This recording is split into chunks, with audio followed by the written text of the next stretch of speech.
Hello and welcome to this Inside Housing Smart Session Masterclass webinar sponsored by Housing Contact. In today's session we're looking at how to mitigate the impact of universal credit on rent collection.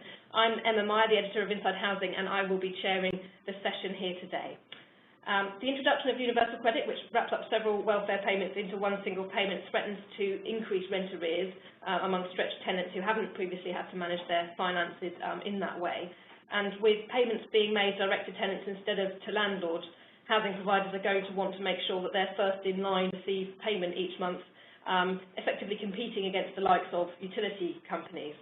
Rollout of the scheme so far has been, progress has been rather slow. There are about 18,000 people who are now claiming, but DWP expects that to rise quite significantly over the course of the next year. So now is a really important time to be thinking about the implications for landlords and what we need to do from here. Findings from the pilots suggest that there's a significant risk that when tenants move onto universal credit, there will be an initial spike in arrears. And that obviously is damaging for tenants and also poses a real problem for landlords. A DWP report last year found an initial spike in arrears with a payment rate of just 67%, but which then did improve, reaching 99% by the 18th payment. DWP recommended close monitoring and focused intervention before and at the time of a move to direct payment in order to try to minimise the impact of that.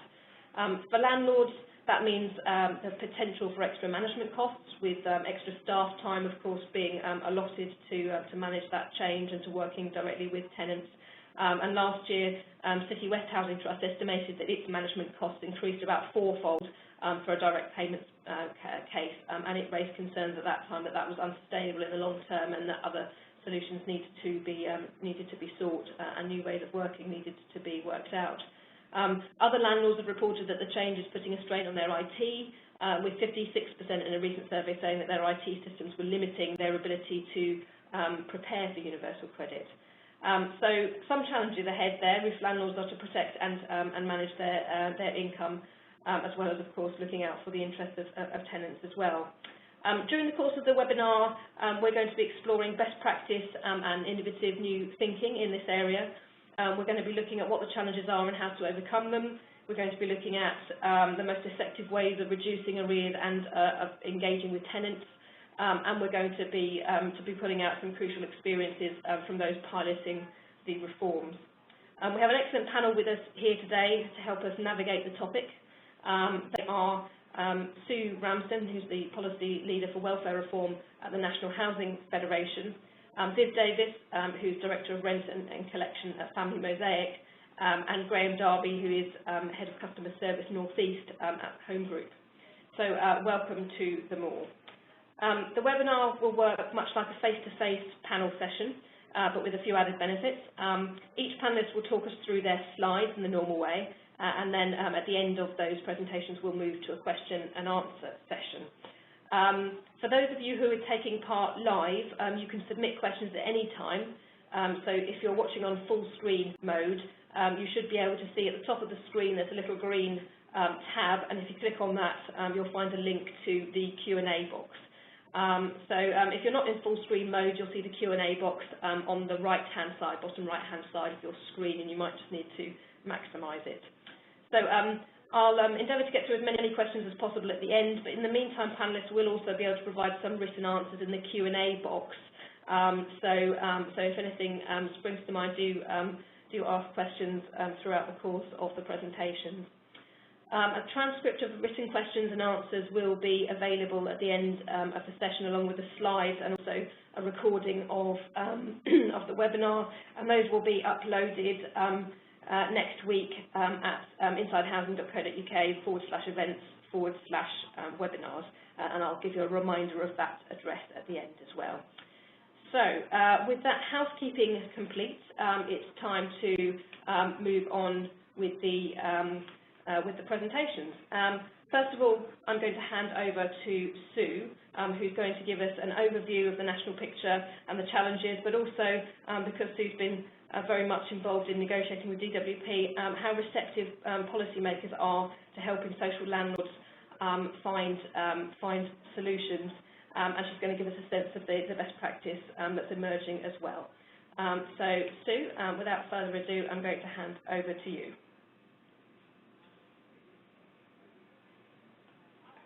How receptive the DWP are. I think it's fair to say that this is an evolving process, and we are continuing to work DWP. This is an evolving process, and we're continuing to work with the DWP, and we have seen some big shifts, and we certainly hope to see some further kind of progress over the next few years as we move on to the kind of big numbers in terms of migration. So very much an ongoing discussion there, and I think it's fair to say the DWP are receptive and do understand the kind of role and purpose of social landlords and the kind of important role particularly they can play in supporting tenants as they move on to universal credit.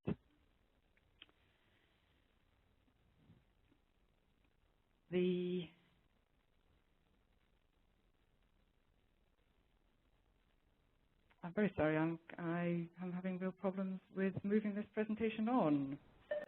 Hi, Sue. It looks like you're having a bit of difficulty moving the slides on. Why don't you just give me a shout when you want to move on to the next slide, and I'll move it along one. Right, we'll go. Okay. They move quite swiftly. Okay. Is that the right one, or do you want one more? I don't know. I can't see. Ah, right. Okay. We're on. I've got one that's a timetable of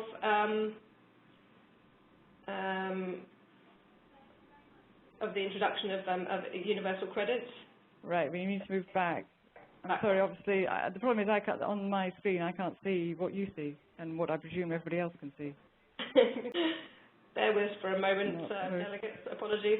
So the slide before is some front covers of some National Housing Federation publications. Yeah, so move on to the timetable. Move on to the timetable. Okay, we're there.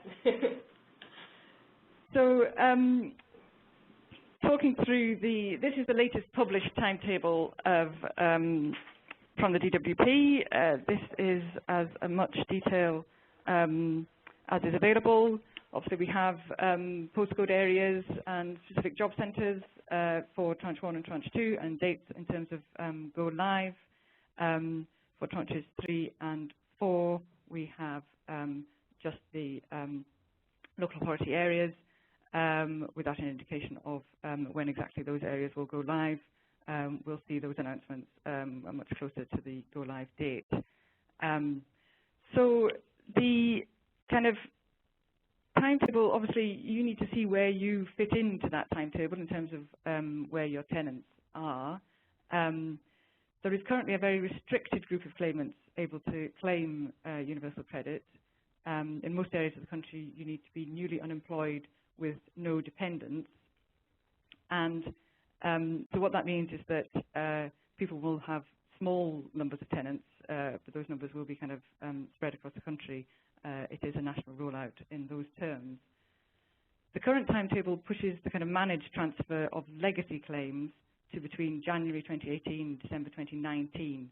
However, moving claims over where the fact that they're going to move claims over where there is a change of circumstances means that you'll see a gradual increase in claims from May 2016 across the country. Ultimately, there's about 2.4 million people in social housing who will receive their housing costs through universal credit. So obviously that's a huge leap from the numbers that we have now. There's about 18,000 live universal credit claims. Only a small percentage of those have housing costs. So an awful long way to go in terms of numbers and also the kind of work with the DWP. Do you want to move on?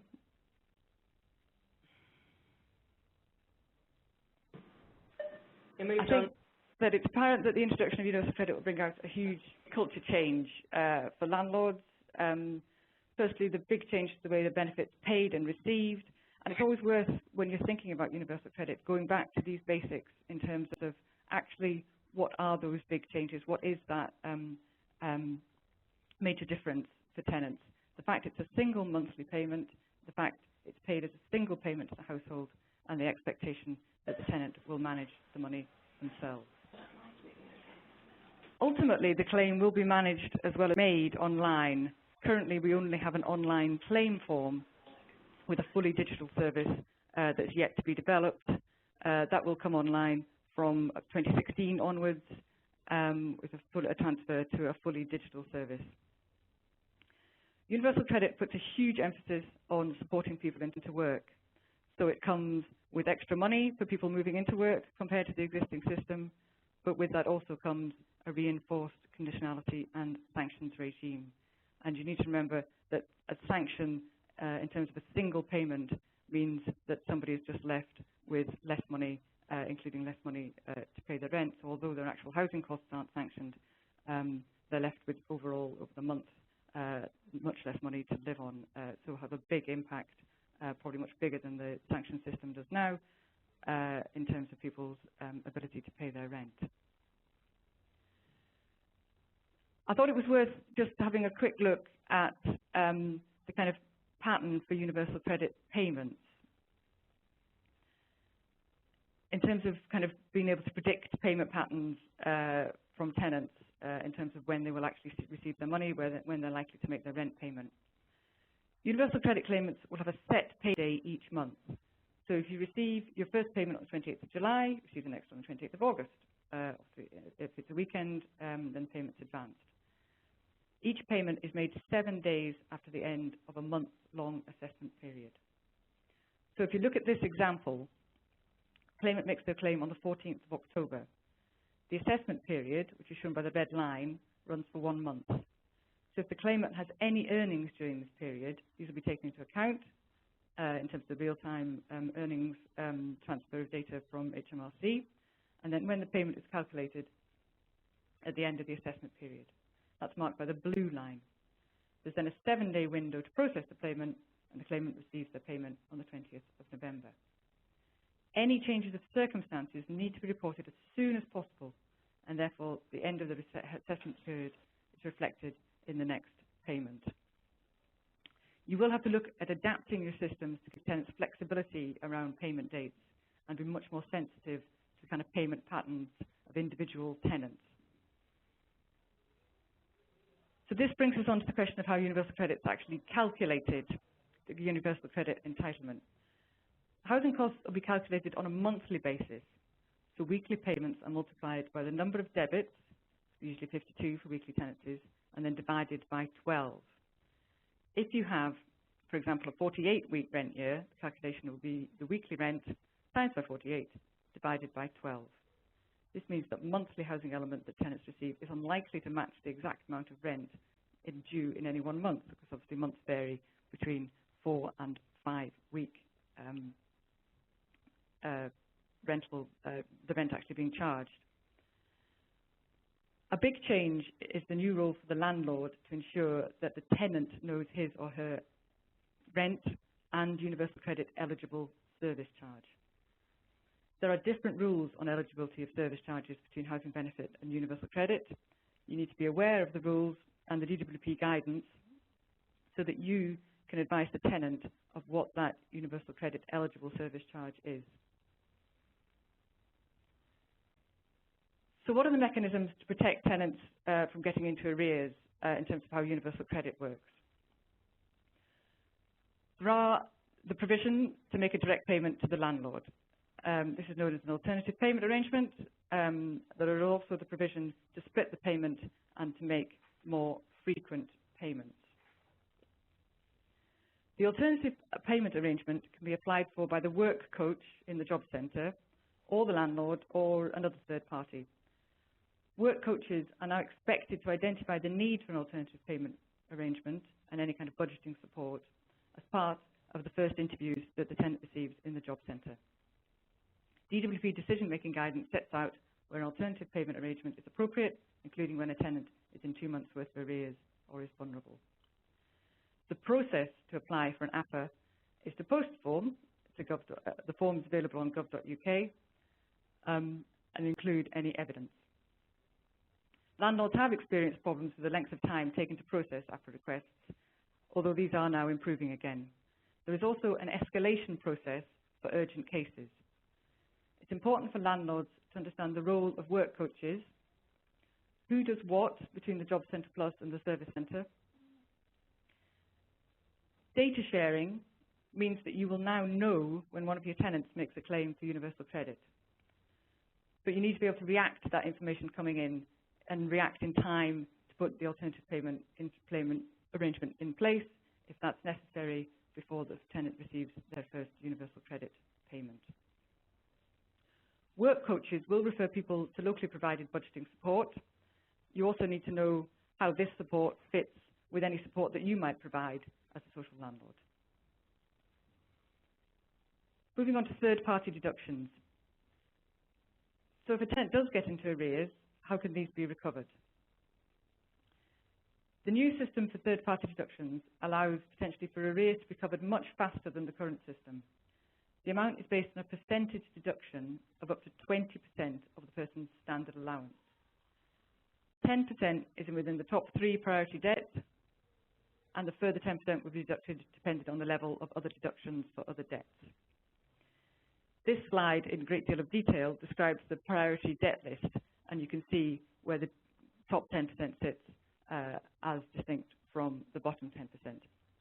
There is no flexibility for the landlord to request smaller amounts of money from the tenant.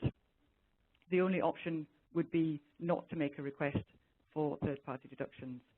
And the level of deductions obviously has caused some people to raise concerns around pushing people into hardship because the level of deductions is quite high. Finally, in terms of the kind of big policy changes, I want to talk about data sharing. Based on the first year of universal credit, landlords and the DWP recognised that it was vital for DWP to share data with social landlords so that they could identify tenants on universal credit. So from the 16th of February this year, all social landlords receive notification that a tenant has made a claim for universal credit. Social landlords will receive a letter with the name, address, date of claim, and national insurance number. This is a major step forward, and I know it feels still quite clunky in terms of the transfer of information still being via the post, but compared to working in the dark, this is a major step forward. Social landlords should receive the letter on about day 10 of the claim, so you then need to work out how this information then acts as a trigger within the organisation. Finally, I just wanted to mention some of the information that we've collected around the experience of associations so far. This has shown that universal credit changes the relationship between landlord and tenant, and these last couple of slides set out tips for preparing for universal credit. Firstly, working with tenants and staff. You need to know more about tenants' circumstances, and management systems need to be able to collect and react to information. This will be different for the different stages of universal credit rollout. When you're looking at making a better use of your staff resources, some associations have reviewed roles of all frontline staff to ensure that rent collection is not left to specialists in income management, but seen as a key priority across the whole organisation. On communications, the limited rollout makes it difficult to target people, and numbers are still very low. So how do you ensure that your communications work is effective and value for money? Finally, there's a need to build new relationships, particularly with job centres, and ensure that mutual understanding between DWP and social landlords is there. The resources on the next slide, which includes a number of kind of links to our website and other resources, and on there there's a short video which features housing associations in the Northwest. One of the housing officers interviewed in the video speaks very forcefully about the difference that good working relationships with her local job centre has made to her ability to do her job. Leaving you with that list of Federation resources, and some apologies for not being able to move the slides on myself. I hope this was all worked as a kind of seamless exercise, and I'll pass you on to Viv from Planning Mosaic, who I'm sure is much more capable with the technology than I have proved to be. Thank you very much, Sue. I'm just going to leap in before we hand over to Viv. Apologies to Sue and to our attendees. I think some of you are having some difficulties with the slides. We've been trying to resolve those while Sue was speaking. We're going to be emailing the slides out to all the attendees taking part, so they should be with you shortly, so that you can hopefully work through those with us if you're not able to see them on the screen. Apologies again for that difficulty.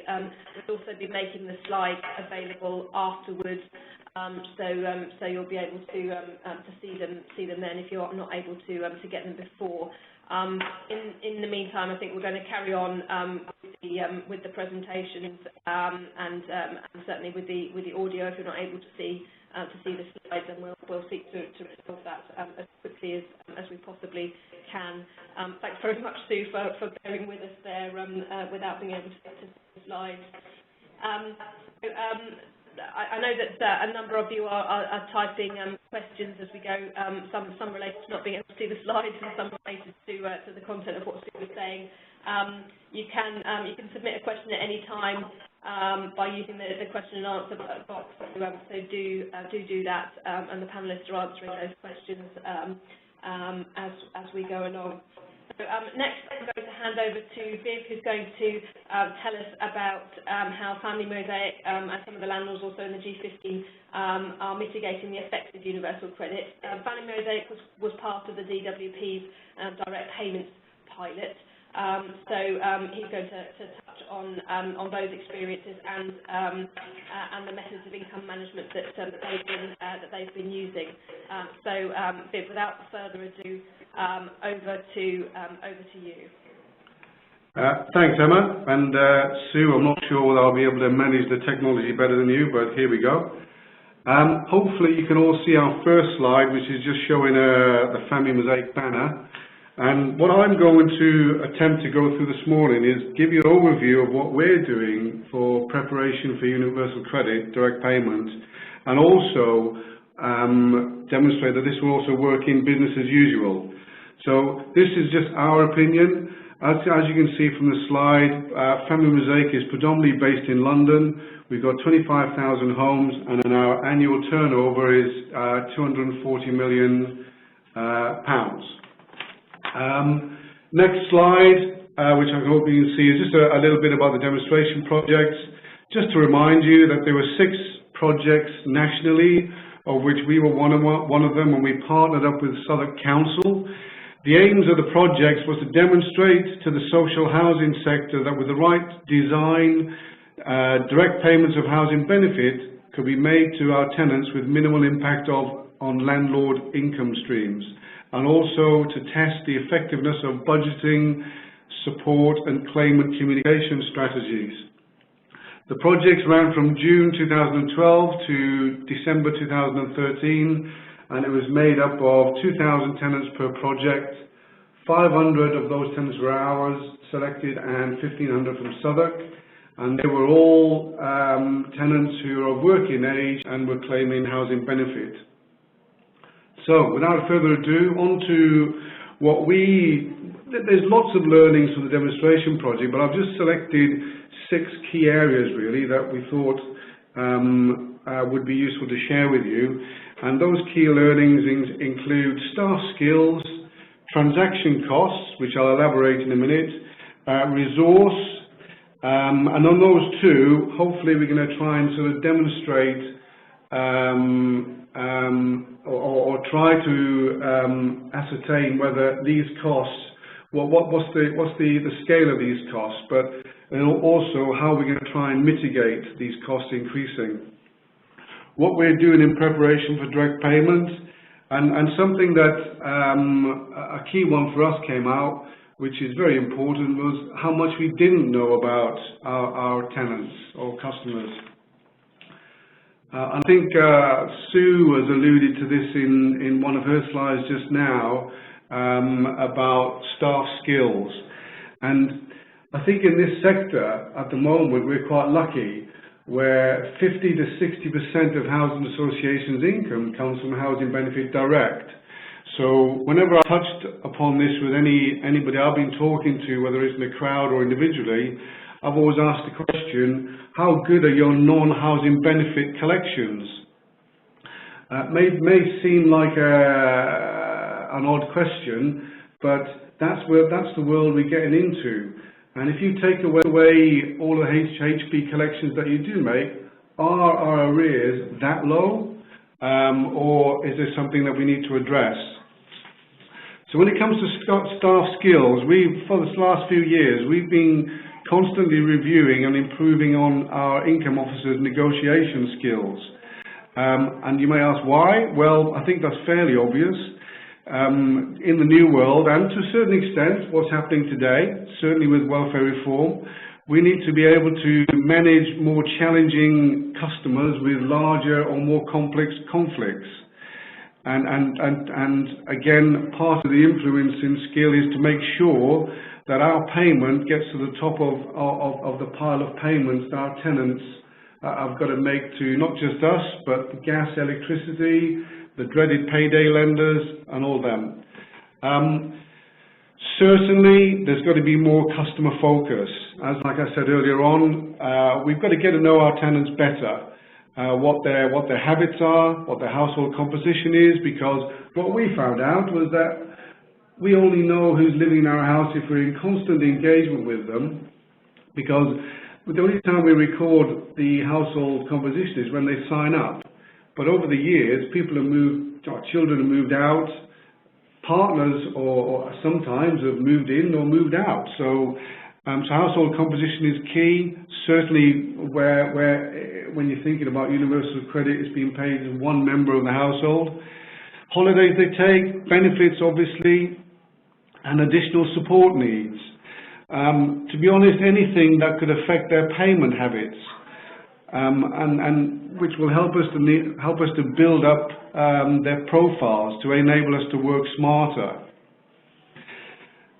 Again, for some of those tenants, or a large majority of those tenants who will be receiving universal direct payment, universal credit direct payment, we need to build up their trust and respect, because probably we've never engaged with them before. Because, for example, if they're on full housing benefit, they're living their lives normally, we probably haven't spoken to them for years, which I'll give you an example of what we came across in the demonstration project.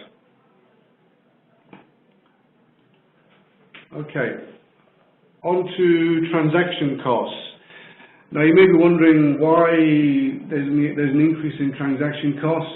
Again, no surprises. The housing benefit direct income we get at the moment comes to us at no cost, i.e. one large thumping payment, and that's free. No cost there.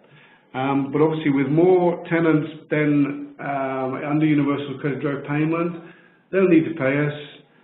One of the most popular methods of payment is direct debit. And of course, if more people sign up to direct debit, there'll be a rather large increase in transaction costs.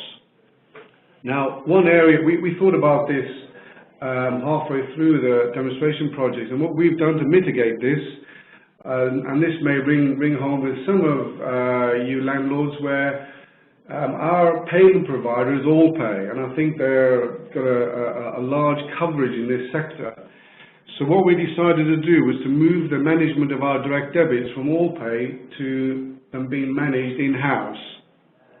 So this has saved us quite a substantial reduction in our individual transaction cost, and something that may ring true with you guys, annually when we have our rent increases, there's a lot of time with preparing endless spreadsheets to send on to AllPay for them to update our direct debits. Where we're saving time currently is that once the rent is increased in our housing database, which is Northgate, the direct debit automatically gets recalculated. So again, that's saving staff's time and lots of headaches. So I'd have a look at that area if I were you, and if your system is able to manage them in-house, I'd certainly consider that. I'm sorry if AllPay are listening in, but but obviously the world's moving on. One of the key learnings was resource, and unfortunately I've got no sort of real data to give you about how much resource may increase, but the question mark about how much more resource with regards to income collection it's still a big question mark for me because I don't know. But what we're trying to do is we're trying to work smarter with what we've got. And obviously, one of the things that you need to look at is looking at your own technology. And several years ago, when I arrived at Premier Mosaic, we looked at our technology we got, and to be honest, we've got Northgate, which in its basic form is not the best collection tool in the world. But the route we took was we explored what else has Northgate got in terms of functionality or add-ons. So we've added on, we refined our escalation policies. We've added on Task Manager, and lastly, we've added on something called expected payments, which in a nutshell, expected payments works on the payment trend of a tenant, and if, for example, a tenant normally makes their payment to us on the second Tuesday of each month, or even each week, but that payment is not posted to Northgate at that time, an alert will go out to the income officer to say exactly that, no payment received, get in touch with that tenant. So that's something that we've spent a lot of time working on. And in line with that, again, I think Sue touched on it, communication strategy. Something that came out of the demonstration projects was that no one communication method works, and it's a multitude of many communication methods. But what we did find was that our tenants were quite responsive on receiving text messages. So what we are concentrating and continue to concentrate on making use of text messages as much as we can, where again we've developed Northgate to interact with a web-based text service so that income officers can generate a text as and when it's needed, albeit it's a manual population of Northgate with a specific code. But what we're looking at the moment is seeing whether we can automate text messages so that if a tenant misses a payment, or if there's an arrangement that's not been met, or even reminders, if we can automate those text messages, it will save a phone call from the income officer. So just by making use of what we have got in terms of Northgate and their expected payments, and looking at refining the use of text messaging, we've now enabled our income officers to concentrate on the more higher risk stuff rather than just making copious amounts of phone calls daily. So it's an area which you may want to try and have a look at. It works well for us, enables us to focus on early intervention and certainly low-level arrears to make sure that they don't grow to be larger arrears.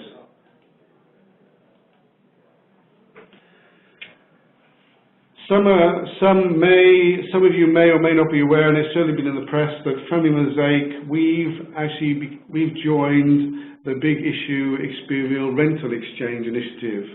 And basically, the rental exchange adds social housing payment data to traditional credit scoring models as a way of tackling financial exclusion. It treats those rent payments as contributing to a credit history in the same way as mortgage payments do for homeowners. So what that allows our tenants to become more financially included, which will in turn allow them fairer access to such things as more affordable loans, online shopping, cheaper premiums for insurance, and much better mobile phone deals even. So that's something which I think is a positive for our tenants to become more financially included.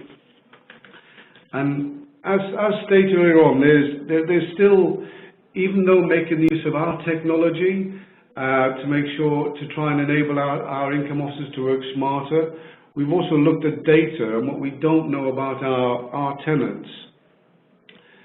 So what we've tried to do As a result of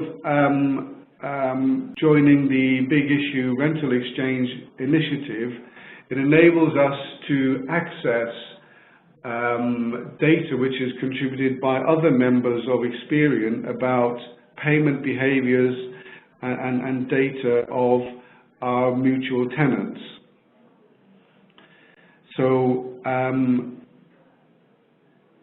forgot what I was going to say now. So some of those contributors include banks, building societies, utility companies, catalogues, and even payday lenders. So this will, and again, this is all part of us trying to work smartly. What this will help us to do is, one, risk categorize our tenants so that we can focus and provide support to those to ensure those arrears are constantly reduced or even prevent arrears from occurring. And also apply different strategies to different groups of tenants, which would, again, enable smarter working rather than applying more resource to increase telephone calls out, sometimes aimlessly, especially if you don't manage to engage with those tenants. So that will risk categorize those tenants into high risk, medium risk, and low risk tenants, so that we spend our time dealing with the higher to medium risk tenants. Also, what it also allows us to take advantage of is a change in our tenants' payment behavior with other creditors. It compares. What Experian will do is analyze the data they're getting from their other contributors against the data they're receiving, payment data they're receiving by our tenants, and come up with a strategy for each tenant as to whether their payment behavior is getting more erratic or not, so that we can continue to be more preventative rather than reactive. And again, something that did come out of the demonstration project was that I think Sue alluded to it. There was an initial spike in the arrears, but what was identified that the arrears spiked in the earliest 1, 2, 3 months of the project. So it's key in preparing tenants for managing direct payments in advance of them receiving such payments. So as part of our risk management strategy, what we've decided to do is to transition our current tenants who are in receipt of housing benefit into receiving housing benefit direct. So that will allow us to support our tenants in a more comfortable time frame, rather than the payments being inflicted on them when they can suddenly transition onto universal credit. And you may think, what's involved with the preparation? Well, again, as I was saying earlier on, tenants who will be in receipt of universal credit can include those who've been on full housing benefit maybe for several years, and we haven't engaged with those tenants for ages, and so we haven't got any form of sort of payment relationship with them, because this sector is one of the very few sectors where, because of housing benefit getting paid direct, there's a three-way party involved in that payment arrangement, and we understand the workings of our boroughs inside and out. But because of that, we've lost sight of how our tenants operate. So it's engagement with those tenants can take some time, which we found out on the project. So this will enable us to make sure that we do engage them totally voluntarily. They receive the housing benefit direct, but hopefully once they see the benefits, they'll engage. Education, I'm not sure about everybody else, but what we're finding, our tenants are certainly not totally aware of welfare reform, other than when it's inflicted upon them. That was demonstrated with the bedroom tax, where no matter what we did, whatever PR we did and the build up to the bedroom tax, the mass communication happened at the point where their housing benefit was being deducted because of bedroom tax. So this allows us to engage with our tenants, talk to them about universal credit, direct payment, what it involves, what benefit it involves, because it's certainly not out there yet, and it's not fully known by those tenants. Again, it enables us to identify support needs which they may have, even where those haven't got a bank account. They may need some budgeting skills. Any other additional support needs, like where they may have any sort of drug, alcohol addictions, and also, just importantly, where there's multiple loans. And I'll give you an example of what we found out as a result of a demonstration project at the end. And again, to reiterate to them how their responsibilities will change under universal credit. Because certainly where we are engaging some today and during the demonstration project, we have got the answer back, well, that's nothing to do with me, as the social pays my rent. So it does take time. So it's key in preparation. So that's why, again, as part of our risk management strategy, we've decided to transition those on housing benefit today, but in line with the DWP UC rollout timetable, so that I'm hoping that as and when the tranche 1 to 4 gets rolled out, more information will go out in the boroughs so that tenants become more aware and they won't be resistant to volunteering to transition over to housing benefit direct, because ultimately it'll be to their benefit. And again, this gives us, other than new claimants, this will give us up to 2019, 4 years to try and transition our current claimants onto having it received direct, so that they can receive all the support they can for us in their own time. Last but not least, there's a slide there of a rather messy picture of somebody's bedroom, and this was what we experienced as a result of one of our tenants being put onto housing benefit direct to them in the project, where again, this person was on full housing benefit, actually in credit on their rent account, and we hadn't spoken to this person for quite a few years. Bit of background, it was a female on full, not that it matters, it was a female, so on full housing benefit, receiving disability living allowance and employment support allowance, and like I said, in credit at the start. That tenant missed two payments, so the payment was switched back to us, and we got our tenancy sustainment officer involved to try and engage with them, and we found out the house was deemed to be uninhabitable, and the tenant was certainly suffering from signs of financial and domestic abuse. And certainly if there's any financial abuse, you can imagine if there's another 400 quid winging their way direct into their bank, then whoever the abusor is, then they'll get their greedy hands on it. The outcome of that was pretty positive. We managed to downsize the tenant, got some backdated DHP, and cleared the arrears. So in reality, that's what we're hoping, not too many cases I hope, but that's what we're hoping to try to achieve as part of this managed transition of ours, is try and sort of help some of those tenants where we're not aware of some of the dire circumstances they may be living in. So that's it really. Hopefully you got the main gist of that, and I apologise if I was trying to rush that through, but I was just aware of the time, and give Graham from Home Group some chance of getting his message across. So that's it from me. So over to Graham. Thank you very much indeed for that, Viv. We've got loads of questions coming in. Viv, you'll see you've got tons of questions to answer there. So it's really thought-provoking stuff. Thank you very much indeed for a very thorough presentation. Now, without further ado, I'm going to hand over to Graham, and he's going to pick up on some of those points that we've just been talking about, particularly the stuff around technology.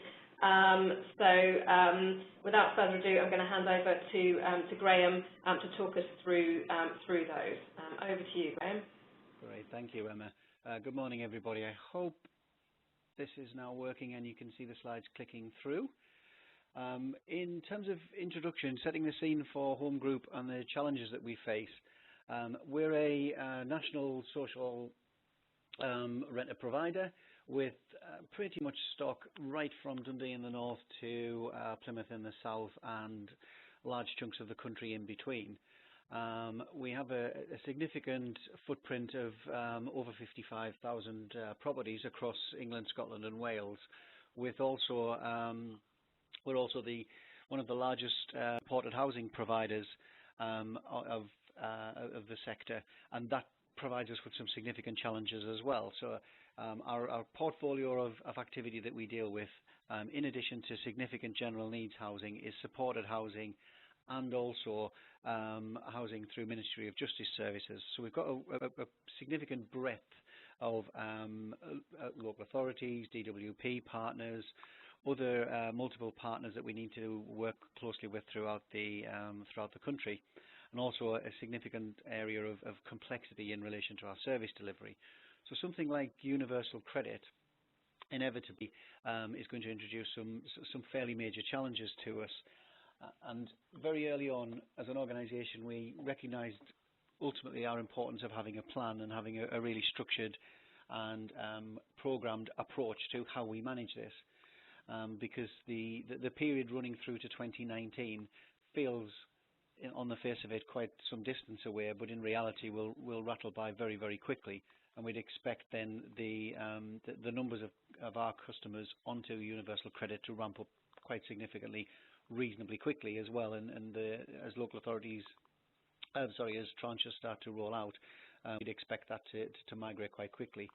So what you see on the screen here is effectively the results of a series of strategic workshops across our business to try and assess the impact and also to assess the risks to the business, mapping our journey really around what we would potentially want to do in relation to income protection and also in relation to just preparing both ourselves and our customers for welfare reform and universal credit generally. And these are the kind of the interventions that we would see ourselves working our way through over this period. They're not a written in stone final version. They will be consistently updated and consistently reviewed, because as the world moves and as we learn more about how this is impacting on our business, how we learn from our colleagues in webinars such as this, and we learn from other colleagues, we're constantly evolving and moving these particular themes and the content beneath them. But each of them are our 4 core themes around what we're doing as a business. I'll walk through each one of them and tell you where we are currently with what we're doing and give you some highlights. I'll try, wherever possible, not to overlay some of the activity that Viv has talked through, because some of what we're doing chimes very much with how Viv's doing that, and I'm really interested to hear some of what Viv had said in terms of how it's planning through. So our first theme here effectively is about prediction. And this talks very similar to some of the activity that Viv has been doing in Experian and the rental exchange, identifying and really drilling down into the data and the knowledge that we have within our business and within our customer base around where we are likely to see financial vulnerability or potential areas of stress within our customer base for the welfare reform and UC impacts. And from that, setting up ourselves a series of targeted support interventions and kind of direct action as well associated with that. We, taking the first one particularly around profiling customer segmentation, we are moving towards direct debit being our default payment method. It's been our preferred payment method for a number of years now, and we are actively now taking direct debit as our preferred payment method. Whilst we recognise, and I absolutely agree with what Viv has said earlier around the increasing costs associated with direct debit versus housing benefit, currently as we migrate from housing benefit, our view is that from a customer cost point of view, more customers on direct debit is significantly more financially beneficial for us, plus also It then has lesser costs associated with things like credit card payments, all pay payments, those kind of payment methods. But at the same time, allows us to have some surety and some predictive capability around customer payment methods.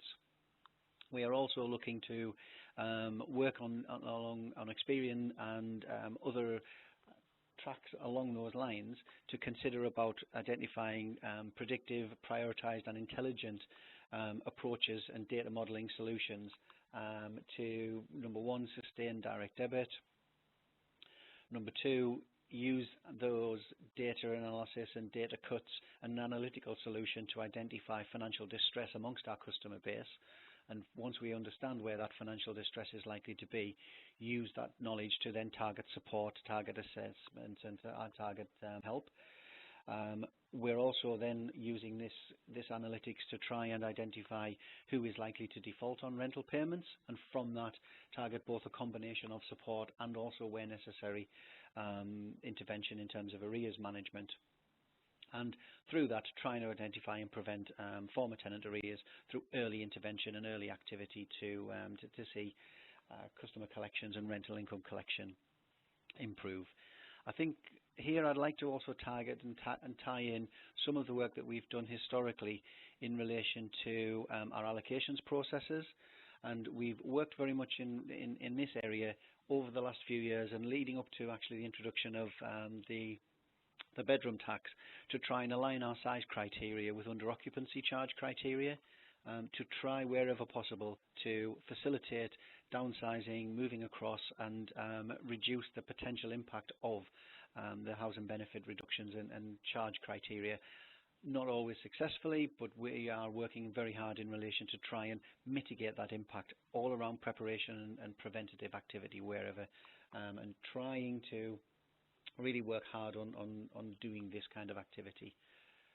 I think the next area to cover, there we go, if I move that on, is in relation to prevention, which is our theme around providing the business with the ability to intervene at the earliest possible stage to avoid arrears escalation in the first instance and ensure that we offer the best ways to pay for our customer base as much as we possibly can.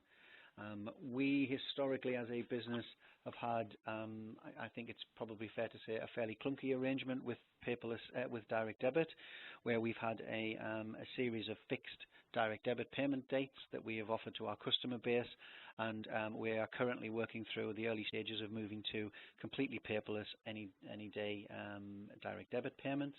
That's currently being piloted in some locations in our business. Once we've got that proof of concept complete, we'll be rolling that out across the entire business. Like quite a lot of organisations, we are very heavily into providing welfare benefits support to our customer base, and we have what we call income maximisation roles, which are welfare benefits advisors that are offering out to our customers targeted support in relation to maximising the income that customers receive, on the idea that that then effectively introduces additional benefits to ourselves as a business, because more income for our customers means ultimately more income for ourselves. One of the things that we have introduced is, and it's interesting to hear what Vivid had to say earlier around behaviour change. We've introduced two real areas of significant behaviour change work within our business. First area I'd like to talk about is something called Collections Academy. And the Collections Academy is an in-house driven behaviour change programme, which is being produced and developed and delivered by internal colleagues. So we have our internal change champions, internal behaviour champions, actually delivering this course and this event to, it will be near enough 3/4 of the business. So we're talking about certainly up to 1,700 to 2,000 of our employees over the course of the year.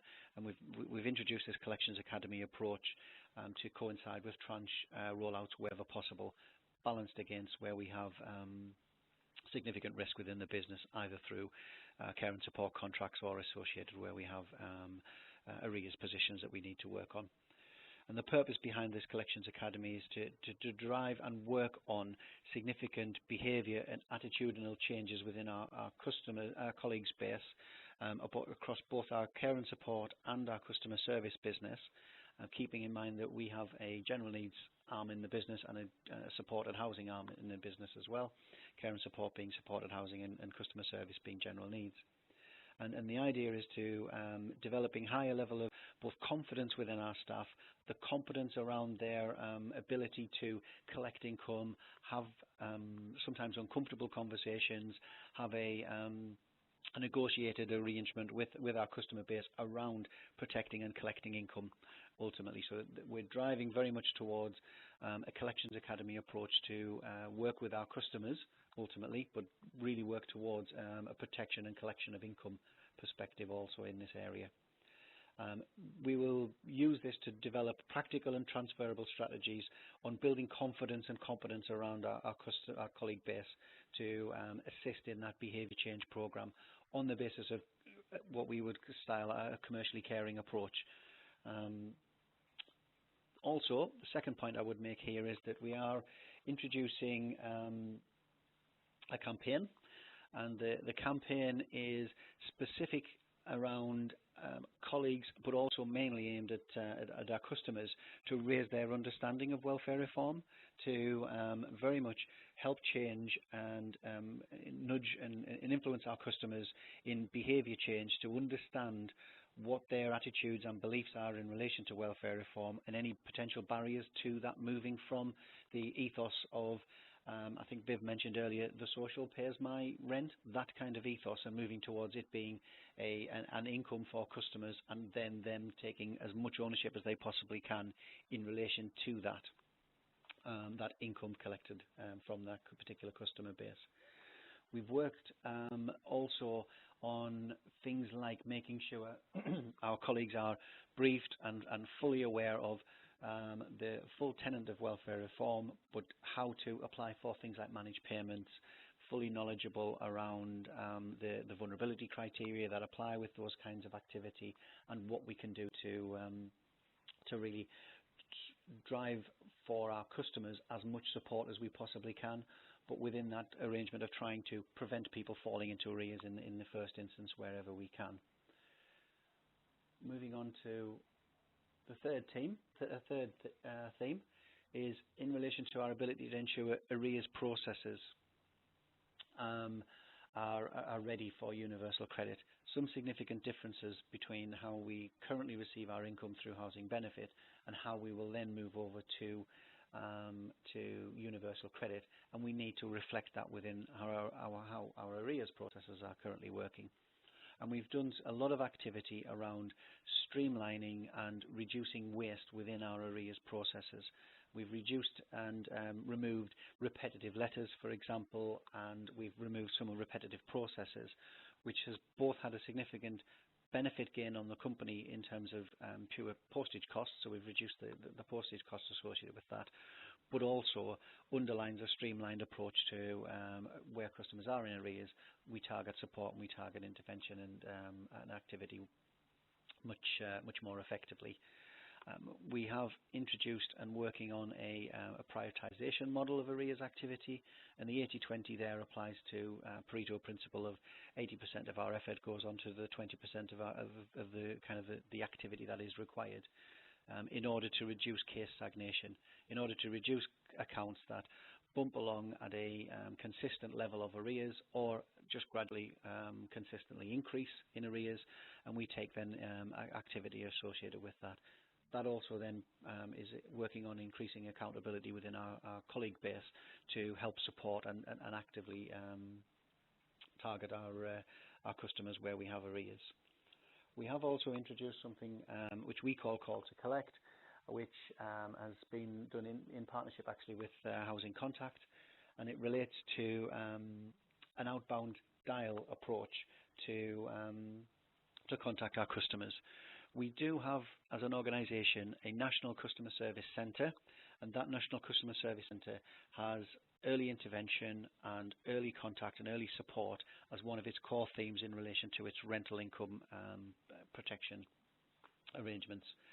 And the process essentially is that a arrears report is produced on a weekly basis, and that is then sent through call to collect system, which automates out a voicemail message and a text message to customers through their mobile phones. And within that voicemail message and through that text message is an option to dial back in to the customer service centre and then to have conversations with customer base on their support needs, their payment requirements, and on any other activity in relation to support that Home Group can offer. Our experience has been to date that this has significantly increased the call volume into our National Service Centre, and then through that our ability to help support, to get background information, to provide guidance notes and to provide assistance to our customer base.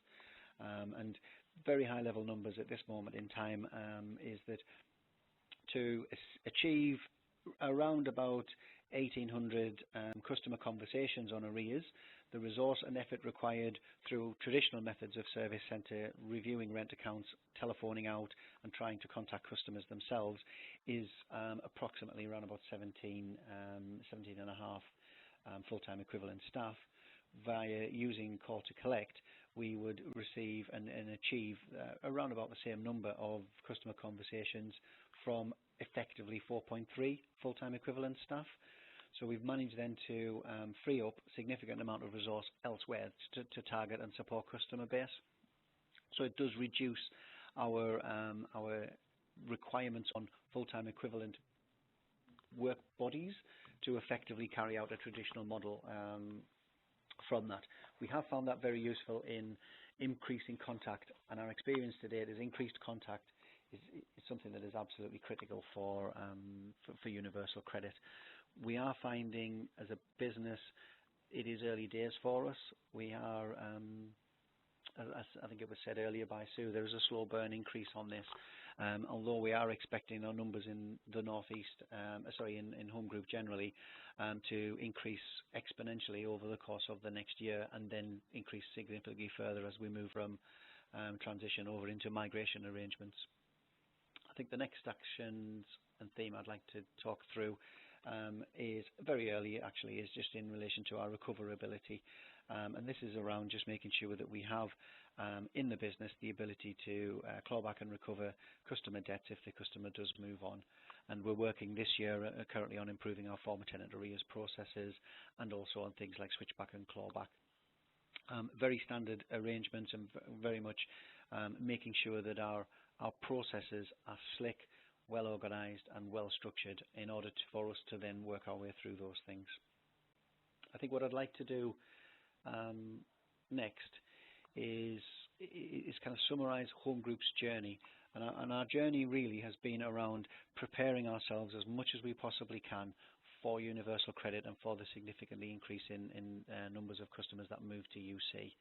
We have looked at some of the key messages that colleagues earlier have said, particularly around behaviour change, skills development and cultural change within our business, to very much focus our frontline support colleagues and frontline housing officers, customer service partners, onto income protection as being one of the core tenets and core elements of our business, and income protection in its widest sense, to ensure that we both support our customer base, we help them with the transition over from traditional methods of housing benefit payment into universal credit, and we have lots of activity in relation to managing money, in relation to budgeting, in relation to pathways into work, and we are doing a huge amount of work around those early stage steps from colleagues and from customers into work environment, and at the same time providing both a partnership with a debt charity to provide and support our customers with debt advice, providing our own income maximisation roles to help support customers with claims and with maximising their income through any benefits that they're entitled to, and at the same time within the business streamlining and making ourselves much more efficient in our collection processes, our income allocation processes for things like direct debit, and also in arrears, moving and working very hard with our colleagues base, establishing a culture of commercially caring, and the thinking ultimately that underpins this is there is very little benefit for customers to accrue significant amounts of arrears.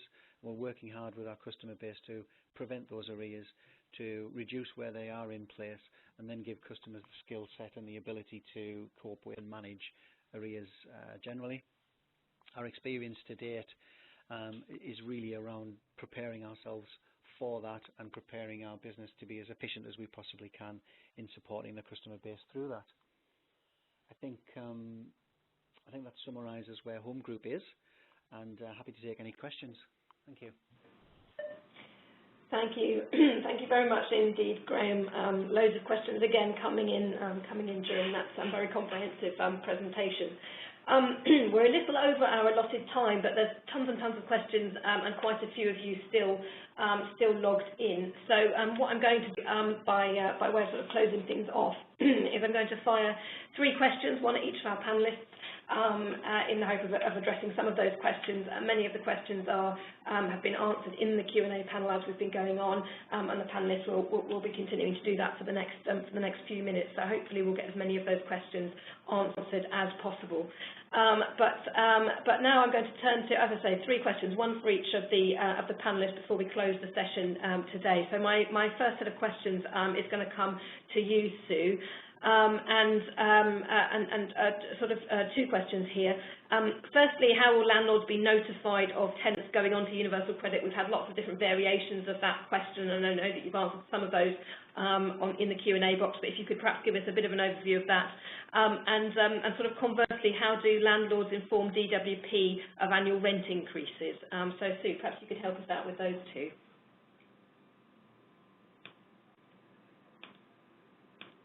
Sue, can you hear us? We seem to have lost Sue for the moment. So I'm just going to, in the meantime, go over to Viv. Viv, lots of interest off the back of your slides on data sharing, and perhaps you could give us a bit of an idea of your early experiences of data sharing and how that's worked for you.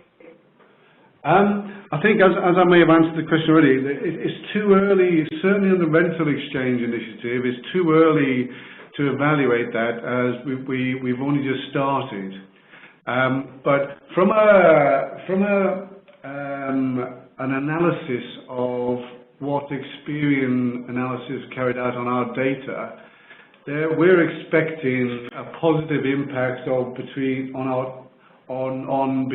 75 and 80% of our tenants, which I think is fantastic, because bearing in mind this is all about positive payment behaviour. And positive payment behaviour can only be measured for those who are paying us direct. So if somebody's on full housing benefit, that their credit ratings won't be positively impacted by the HB we get paid on their behalf, because they're not making the payment. But what the positive impact on those tenants who are on housing benefits will be that they'll be able to, by getting registered with their Experian, they'll be able to have an ID footprint, so that if they were applying for any credit anywhere, or even a mobile phone contract, for example, or an affordable loan, that credit check will give them a positive ID, which today they may not have. So too early, but we are expecting a good positive impact across the majority of our tenants. And again, not forgetting that joining the rental exchange is purely voluntary, and any tenants can opt out if they don't want to be included. Okay, thank you very much indeed there. So work in progress, but some early signs there. Sue, do we have you back online? I can hear you. Ah, fabulous. So a couple of questions to fire to you then. I heard the questions. It's okay, I heard the questions. Oh, great, okay. You just didn't hear me. So it's data sharing. How will people receive the information? Yes, yeah. They will get a letter in the post. That will be posted to the address that the claimant puts on their claim form. So the landlord's address, as the claimant has written that on their claim form. Okay. And we had one of our attendees was a little bit incredulous of that and wondered whether there was any plans for a sort of secure email service or something, or whether it really was going to be relying on post in this day and age. No, obviously this isn't scalable, and so we are, working very hard at the DWP to develop something that is kind of that fits in with the new digital service, some form of digital portal potentially. Obviously, with 2.4 million people, we can't rely on letters being put in the post. The other question was about rent increases. Yes. And since the start of Universal Credit, this is one issue where we've argued that there needs to be the bulk transfer of data from landlords to DWP. Again, it's an issue that we're still working on. We have put together a kind of temporary, kind of quite basic process to deal with the people who've got universal credit claims for this April, for when the rent goes up. But certainly, again, as the numbers increase and we move forward, we're looking at having systems in place, hopefully for next April's rent increase. Lovely. Thank you very much. Thank you very much indeed, Sue. My last question is for you, Graham. We've had somebody asking, what does Labour think about all of this? Yeah, obviously, we're talking about changes which are going to be coming in over the course of the next year. We've got an election coming up in just a few weeks' time. Can we put this on the back burner until May, or is this something that people really should be thinking about now? Graham, what's your take on that?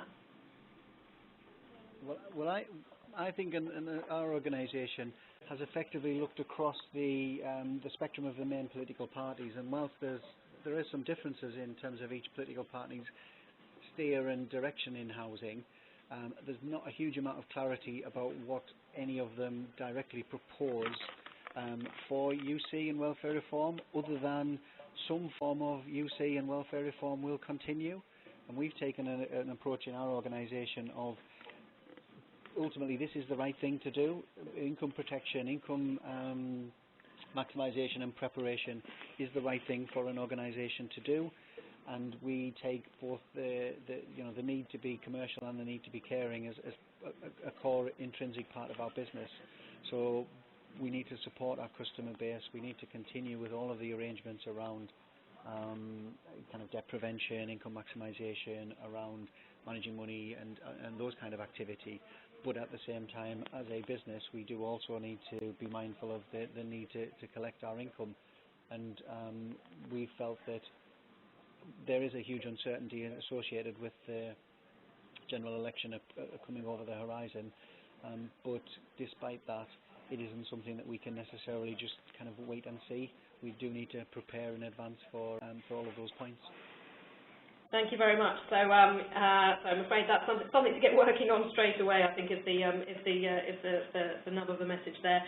I'm afraid that it's time to draw the session to a close. Thank you very much indeed to both the panel and attendees for your great patience this morning with some of the technical difficulties that we've been having. I hope that you found the session as interesting as I have. I'd like to especially thank our panel, Sue Ramsden from the National Housing Federation, Viv Davis from Family Mosaic, and Graham Darby from the Home Group. Thank you to Housing Contact for kindly supporting this webinar and making it possible. And thanks to the audience for your participation and questions. A reminder that you'll be able to download the presentation slides and a transcript of the answers given in the Q&A box. And you'll also be able to watch again or to forward to colleagues who missed the webinar live. You'll be able to do that by visiting the Inside Housing website, insidehousing.co.uk/events. /webinars, and you can also watch previous webinars there. Those details from today's event will be up there at that address from early next week. Those of you who've been taking part live will get a feedback form. Please do complete that. It really helps us to shape future webinars. So thanks once again to everybody for taking part. We'll be back again soon with some more topics. But until then, goodbye from us. Thank you very much.